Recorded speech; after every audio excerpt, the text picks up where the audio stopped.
गरीब बेटी का महलों का ससुराल।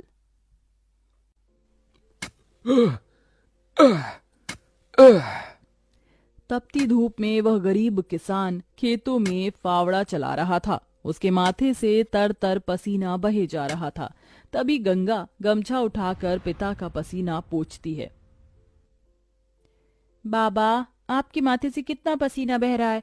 आप थक भी गए हैं, थोड़ी देर आराम कर लो। फावड़ा मुझे दो। गंगा को खेत में फावड़ा चलाते देख सेवक राम की आंख भर आती है। मेरी गरीब बेटी के जिन हाथों में मेहंदी लगनी थी, उन्हीं नाजुक हाथों से मेरी गंगा सख्त फावड़ा चला रही है। तू एक गरीब की बेटी को ही ऐसा भाग्य देकर क्यों भेजता है भगवान? एक गरीब के जीवन की सबसे बड़ी दुविधा बेटी को ब्याहना होता है। ये कहानी है ऐसे ही किसान सेवक राम की, जो बड़ा गरीब है। उसकी दो बेटी गंगा और अंजू हैं। यूं तो सेवक राम ने गंगा के लिए कई रिश्ते ढूंढे, मगर भला एक गरीब की बेटी का हाथ कौन थामना चाहता है। किसी तरह से उनका जीवन कट रहा था। सेवक राम, उसकी बूढ़ी पत्नी जानकी और दोनों बेटी सारा दिन तपती धूप में खेत में काम करते रहे। शाम को खेत का मालिक ब्रिज वहां आया। अरे ओ सेवक राम, सारा खेत जोत दिया?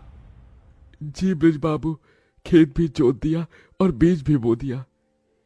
ये ले, तेरे परिवार की आज की दिहाड़ी 250 रुपए।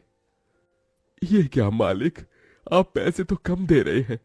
पहले मेरी अकेले की दिहाड़ी आप मुझे 200 रुपए देते थे, फिर घटाकर 100 रुपए कर दिया और फिर सीधे 70 रुपए कर दिया, और उसमें भी पूरे पैसे नहीं दे रहे हैं।